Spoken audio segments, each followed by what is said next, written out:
isinamiidhanis silaawu nuumaaf fiifuu mataan garagalee waan naan jiru waan qabu. Mataan isaa garagalee jira. Soorii faadhaan firaasha akka malee hundeen silaawu fiifuu barbaadamu jiru. Assalaamu alaykum warahmatullahi wabarakatuh. Kabajamtootaa fi jaalatamtoota keenya jirtuu isiniin jennee alhamdulillah galata rabbii asiin nu ga'e. As keenya hundi keenya baga jiraatan isiniin jecha.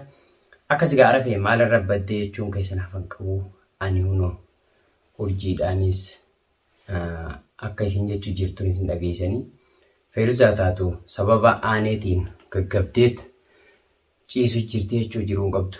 Garuu immoo silaa manatti illee galuu numaan barbaade garuu namni nuu maal naan jaaga amma yoon akkanatti kaniin dhaqute rakkoodhaa jechuudha. Haa ta'uu hundeellee deemee ittiin dhayine hanqammaaf biran geenye jechuudha. Kophaadha jireenillee akkuma sodaatee yookaan natumanii waraanaan faana barbaadu jiran. Soorilleen isa barbaadu jira. Barbaadu jira jechuudha. Hundeen isa jira jeeti. Barbaadu jira. Haa ta'uu alhamdulillah galata rabbii waan hundaa'u rabbumaan nama fidaa waan hundaa'u garuu obsanii bira dabruun bareedaadha. Waan hundaa harkulleen gaariidha. Ilma namaa wanni mudanne hin jirtu. Garuu namni lama rakkina qabu waliin jiraachuu hin danda'u. Maaliif yoo hedduu taate arras borus arraafillee boruufillee jechuudha. An wajjin jiraanne jeeti malee kaniin fuudhe ammas kaniin citee kana baasee waliin isin barsiisa jeef akkuma jireenya keenya fuulduraa itti fufuufi malee akkasit dhaabbatuufi. Amma urjiilleen baay'ata kana qoomatu jirti jechuudha. Ani immoo bakka dalagaatiin jira. Jidduu tana viidiyoolee waraabuutti hin jiru. Hordoftootaa fi kabajamtoota keenya isinirraa badee hin jira. Nuuf kolchaa isiniin jenna waa takka rakkoon qabu gaa hundaa'u irra geenya. Immoo feerusaa bira deemuun barbaade sababa isin waan baay'ee takka keessa galtee miira keessa galtee sababa aaneetiin anarraas waan akkanaatii jira jettee baay'ee takka nutti illee mufattee jirti. Haa ta'uu an sanumaa'u dhaqeetiin nuumaafilleen baay'ee takka beektaa dadhabeet nu gidduutti illee dadhabee isiirrallee jira.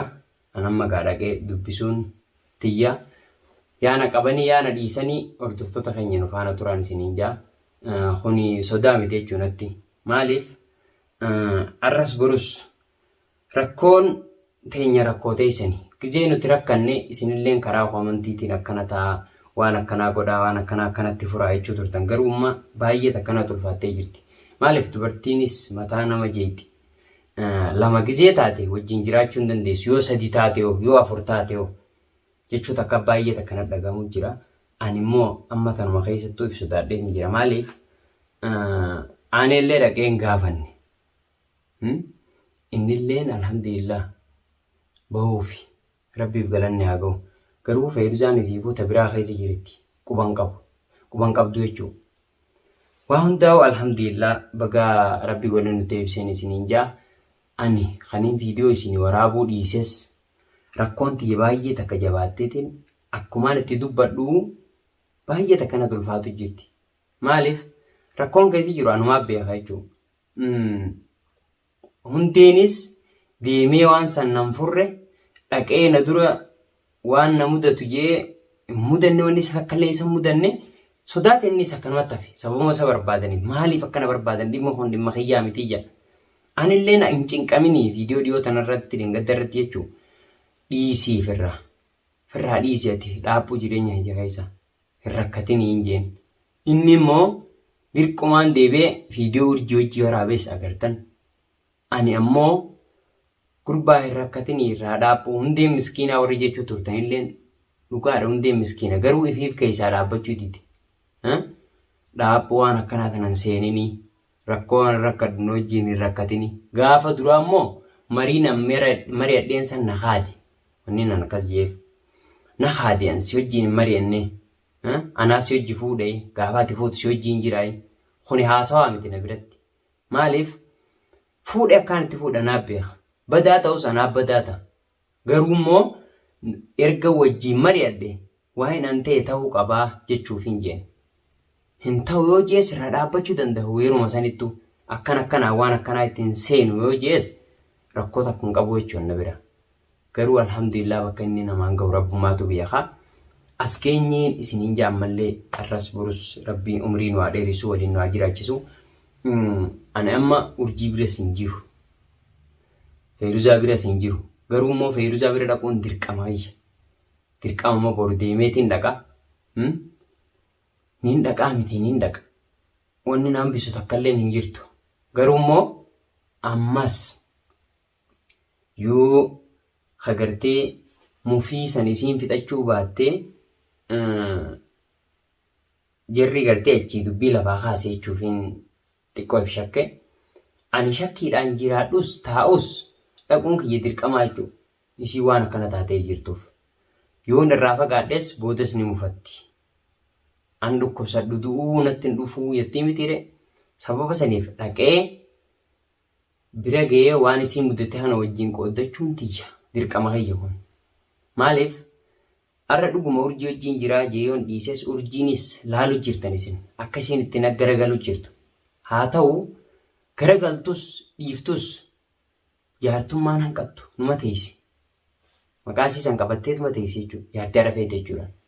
Arras burus garuu ilmi namaa tokko gaafa waa mudatan mudannoo san yoo si wajjin qooddachuu baate nama keetiin yoo gammachuu qabaatte gammachuu si wajji qooddachuu gadda qabaattu gadda si wajji qooddachuu garuu anka kana hunda dhaquu na dhoorkee nallee shakkisiisee jee hundeedha ifii sodaateen nallee sodaachise.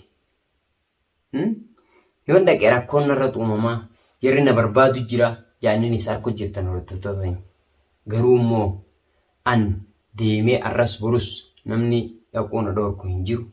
Nuumaafillee yoo ta'e si harakkina kan nu fide hadhiddii tanaan akka rakkoo dila tana gaddaafaan nu naqu jiru sihii yoo jee ni danda'a malee waan biraa taasisaan na godhan hin jirtu. Garuu haalli jireenyaatii fi haalli dalagaa waliin nama fiduu dhiisuu danda'a. Nuumaaf yoo lolallee haqa qaba miyyoon tun akkas isarratti taate anilleen dhaqee ilaalle. Haa ta'u viidiyoollee waraabuutti hin jiru ani. Dhaqee immoo irraa adda baafadhee waan isii mudate kana gaafadhee yoo sii balaatti ta'e siiyuu jaaniin akkaanis nufaana tura hordoftoota keenya. Yoo miidhamellee isaanumaan namoota na miidhaa jechuudha. Namni biraa kana miidhi hin jiru. Maaliif? Arras burus haati manaa haadhuma manaati bakka dheetu hin qabdu. Garuu arrabaa fi ilkeen walma dhaban. Hijaan ammaas jaarsaa jaartii gidduu hin jirtu. Isiin yoo akka feete jettees an obsee jaartii duraati waan ta'eef bira dabruufiin qaba kun dirqama kiyya. Garuu urjiin arras burus yoo lolte hin dandeessu yoo anuma dhageesse waan an ja'uun na dhageesse akkaan an godhe taate malee akka biraan hin taa'e yoo jette mormii dhufu. Kun ammaa miidhaa dila kanaa dhufe. Osoo aara kiyyaan jirtuuti aara obboleessaa irra garaan aaneen akkasii qabamnaan tanaan walitti yaaddee miyyoon tun ammallee miidhaa irra oolte. Garuu miidhaa tanarraa oolchuuf bira dhaquuf wanna daangeessaa hin jirtu. Sihii namni akkana godhee abbaan badii sihii yoo nuumaafaan jee akkamiin ja'anii waan jaamuun dhagaman. Maaliif? Arras burus ani if shakkuu dhiises numan dhaqa bakka isaan bakka raabanii miti. Numan deema dirqama kiyya jechuudha. Namni dhukkubsate ni fayya alhamdulillah. Du'aa inaa godhaa isinilleen. Anilleen jaaladheetiin kaniin badii dila kana godhu jiru. Dursaniin tolcha jeetiin itti seene amma immoo badiin harkaa jijjiiramte walumaa galattu. Ati arafee waan akkanaa gooteen isin hafu boodarra. Waan akkanaa gootee miyyoo osoo ittiin himin fuutee warri jettanilleen an ittiin hima je'eetiin hundinuu maree dila kana hojii turre. Inni immoo marii san bakka naan geenye mormii biraatu haasa. Urjii wajjin viidiyoo waraab urjii wajjin haasa. Haa ta'u haasa'us dhiisuu sawwaata akkanan godhu. Inni tasaa rakkoon qabdu. Immoo Feeruzaa waan tahee dirqama bira dhaquun kiyya. Maaliif? Arra akkana ta'us boruu bakka san dhaquu waan hin oolleef jechuudha. Dalagaan jiraa akkanaa An viidiyoo waraabutti hin jiru agartanii yoon kan hin jetullee naan amanan jechuudha. Nama namtus wanti kana dirqama kiyya dhaqee bahadhee bira dhaabbachuu waan jiruun yaa tumamuu baadhee kun waan rakkoo qabu mina biratti. Miidhamus akka fedhe ta'us nama balleessaa ta'ee haa balleessu. Namni hin balleessine hin jiru. Garuu dubartoonni gaafa lama ta'an rakkoo uumaa deeman. Maaliif yoo walii galan malee, yoo abbaa walii galche malee. An walii galchuudhaaf tunis achii mormii haafti, tunis achii mormii haafti. Nama tokko immoo isiin haadha ilmaaniiti. Ilmaan qabdi. Sirra guddoodha. Itti dheeyinaan urjiin isin dhaqu yoo asii dinan neeyxee weetti. Sitti neeyxuu hin jeen. Yoo tumamnees walumaan nu tumti. Silaa isiin umaan hin gootu. Ati si tumtullee obsu qabda. Si waasiin jettullee obsu qabdaan jeen. Ni diddee jechuudha. Ani barbaadu Oromootii yoon du'e gurbaa kana arafeedhaa kana ajjeesee jechuudha jirti. Ani sii miidhuuf osoo hin ta'in wal barsiisuudhaaf namni kun osoo gara hojii deemuullee wal miidhuu danda'aan jedhamuu fi wal barsiisuuf yaade wal barsiisuun xiyyaas badiitti deebitee jechuudha.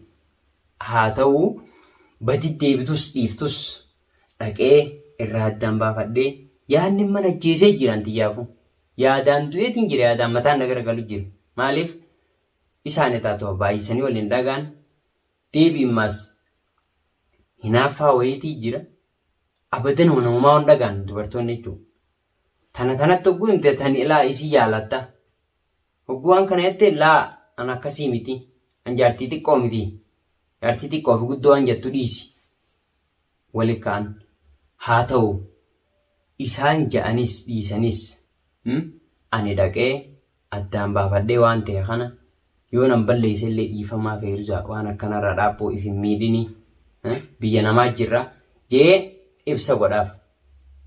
Asumaanuu aanillee alhamdulillah galata rabbiiti miidhaa duraan itti jiru sanirraa qulqullaa'aa jira jechuudha. Namni tokko yoo nama qabes yoo miidhamtes yoo tumamtes suma ajjeesuuf hin yaadin malee yeroo saniif ni dabarti wanti hundi rakkoon tun hundi dabarti. Garuu rakkoo lamaatu nurra wal ga'e maantana. Rakkoon lama tanurra wal ga'e osoo nuti tana keessa jirruuti taa'anii achiin dhufte. Alhamdulillah jeniitu waan kan hunda fudhatanii dhiisanii jechuudha. Alhamdulillah galata rabbiiti jeni. Haa ta'uu ani arras borus nama sodaadhee osoo hin ta'in haalli jireenyaa nasa haaluudhaan rakkoon dila keessa jiru tanaan malee aanee irraa hafuun barbaanne xiyyaafu. Garuu immoo alhamdulillah waan nama mudanne hin jirtu. Anillee rakkoota nama xumureetiin jira maaliif isii yoo dhukkubsattellee ni wallaana. Kumaan tana dura bira jirutti bira dhaabbachuu jiru jechuudha.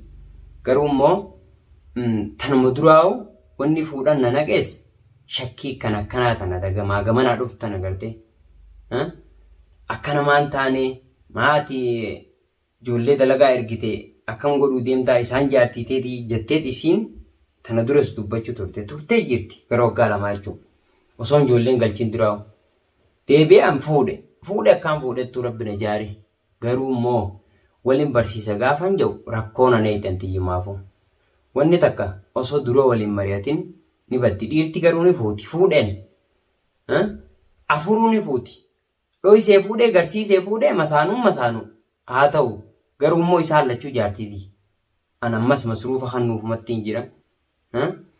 Amma nuumaaf bira jiraattus masruufni isiin dhaqaaf ni kannamaaf.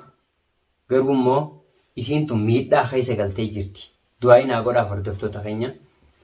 Du'aayi haalaan naa godhaaf. Maaliif rabbi irraa deebisuu haadha ilmaaniiti.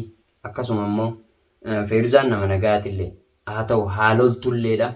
Akka feetaalatullee jaartii duraati.